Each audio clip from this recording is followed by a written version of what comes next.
Hi friends எல்லாருக்கும் வணக்கம். Welcome back to the channel. மறுபடியும் அடுத்த வீடியோல உங்கள மீட் பண்றது ரொம்ப, ரொம்ப, ரொம்ப சந்தோஷமா இருக்கு. அதாவது ஆல்ரெடி நம்ம 12ல இந்திய அரசியலமைப்புங்கிற லெசன் நம்ம கம்ப்ளீட் பண்ணிட்டோம் இன்னைக்கு மார்னிங்ல இருந்து.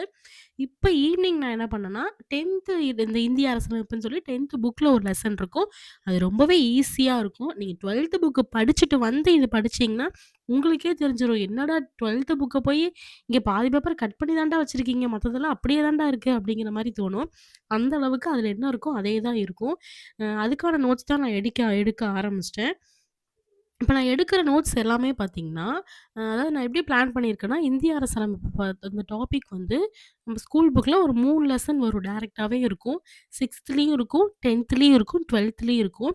அத எல்லாத்தையுமே ஃபுல்லா நான் நோட்ஸ் எடுத்துட்டு, தனியா ஒரு நோட்ஸ் ஒரு பிடிஎஃப் மாரி நான் ரெடி பண்ணி, அதுலருந்து உங்களுக்கு நான் கிளாஸா எடுக்கலாம் அப்படிங்கிற மாரி நான் பிளான் பண்ணியிருக்கேன்.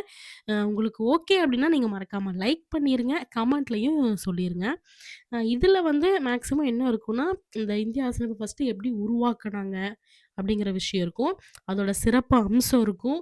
அப்புறம் அந்த அரசியலமைப்புல ஒவ்வொன்னா வரிசையா இருக்கும். இந்த முகவுரை, அடுத்து குடியுரிமை, ஒவ்வொரு பகுதியா இருக்கும். பகுதி 1னா முகவுரை வரும். அதுல என்ன இருக்கு? 2 அடுத்து 3 அடுத்து 4 அப்படிங்கிறது. அடிப்படை உரிமையிலருந்து அரசியலமைப்புக்கு உட்பட்டு தீர்வு காணும் உரிமை அப்படின்னு சொல்லிட்டு, இது ஃபுல்லாவே வரும். இப்ப நான் நோட்ஸ் எடுத்துட்டு இருக்க பேஜுக்கு பக்கத்து பேஜ்ல பார்த்தீங்கன்னா தெரியும். அ ஒரு 1ல இருந்து ஒரு லோமேட்டர் 6 வரைக்கும் ஒரு இது குடுத்துருப்பாங்க. இதுக்கு வந்து ஒரு எனக்கு தெரிஞ்ச அளவுக்கு அதாவது ஷார்ட்கட்டுன்னு சொல்ல முடியுமான்னு தெரியல. எனக்கு தெரிஞ்ச அளவுக்கு நான் ப்ரிப்பேர் பண்ணி வச்சிருக்கேன். அத கண்டிப்பா உங்களுக்கு ஒரு வீடியோவா நான் போஸ்ட் பண்றேன். அடுத்ததா அரசு நெறியுறுத்தும் கோட்பாடுன்னு சொல்லிட்டு ஒரு இது இருக்கும். இதுலயே வந்து ஒரு சில விஷயங்கள் தான் முக்கியமான விஷயங்களா இருக்கும். இது நம்ம தெரிஞ்சுக்கலாம். இது வந்து அடிப்படை உரிமையில எங்கேருந்து எடுத்தாங்க? அரசு நெறிமுத்து கோட்பாடு எங்கேருந்து எடுத்தாங்க? அப்படிங்கிறதுக்கான டிஃபரன்சியேஷன் தான் குடுத்துருப்பாங்க. இந்த டேப்லெட் காலமும் ரொம்ப ரொம்ப முக்கியம். அடுத்து அடிப்படை கடமைகள் நம்ம ஆல்ரெடி 12த் பாலிட்டி நம்ம இன்னைக்கு லெசன் படிக்கிறப்பயே நம்ம தெரிஞ்சிருக்கும். அந்த கொடிய மதிக்கணும், விடுதலை வீரர்கள மதிக்கணும், கவர்மெண்ட் ப்ராப்பர்ட்டிய மதிக்கணும் அப்படிங்கிற மாரி விஷயம்லாம் இருக்கும் இல்லையா? இந்த பேஜ்ல குடுத்துருக்க இந்த எல்லா பாயிண்ட்ஸுமே அங்கேயே 12த் புக்லயும் இருக்கும். அதனால நமக்கு இது படிக்கிறப்போ கொஞ்சம் ஈஸியா இருக்கும். ஒண்ணும் பெருசா பயப்படுற மாரி இருக்காது.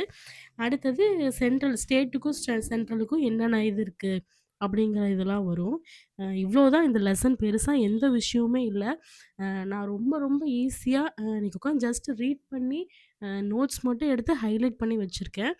கொஞ்சம் டயர்ட் ஆகுற மாரி இருந்த நேரத்தில ஆட்டோமேட்டிக்கா என்னோட ஹஸ்பண்ட் வந்து ஒரு டீ கப் வந்து குடுத்துட்டாரு. அத குடிச்சுட்டே மீதி இருக்க நோட்ஸையும் எடுத்து வீடியோவ சக்சஸ்ஃபுல்லா நான் கம்ப்ளீட் பண்ணேன். உங்களால முடிஞ்சதுன்னா நீங்க இன்னைக்குள்ள அந்த 10த் புக்க மட்டும் ரீட் பண்ணி வச்சுருங்க. ஏன்னா நம்ம மார்னிங் வந்து 6த் கிளாஸ் வீடியோ பார்த்துட்டு ஒரு ஃபுல் நோட்ஸா ஒரு எடுத்து உங்களுக்கு நான் ஃபுல்லா இந்திய அரசியலமைப்பு லெசன் ஃபுல்லாவே நான் டீச் பண்ணிருவேன். அந்த ஒரு வீடியோ நீங்க பார்த்தீங்கனாலே போதும். 6த், 10த், 12த் 3 புக்கையுமே நீங்க கவர் பண்ணிரலாம். அதனால இத நெனச்சு நீங்க பயப்பட தேவையில்ல. அடுத்து ஒரு நல்ல வீடியோல மறுபடியும் உங்கள நான் மீட் பண்றேன். அதுக்கு நீங்க இன்னும் நம்ம சேனல சப்ஸ்கிரைப் பண்ணல அப்டின்னா, மறக்காம சப்ஸ்கிரைப் பண்ணிக்கோங்க. உங்க ஃப்ரெண்ட்ஸ் யாராவது எக்ஸாம் படிக்கிறாங்க அப்டின்னாலும், நீங்க அவங்களுக்கும் நம்ம வீடியோல ஷேர் பண்ணுங்க. இப்ப வந்து நான் நம்ம சேனல்ல வந்து ஒரு ரெகுலரா ஒரு ஸ்டடி பிளான் ஐடியா வச்சிருக்கேன். அந்த இதுல நான் போயிட்டுருக்கேன். இது இல்லாம அடிஷனலா இதெல்லாம் சொல்லணும் அப்டின்னா, கண்டிப்பா நீங்க தெரியப்படுத்துங்க. அதையும் நான் முடிஞ்ச வரைக்கும் நான் போடுறேன். எல்லாத்துக்கும் நன்றி. Thank you.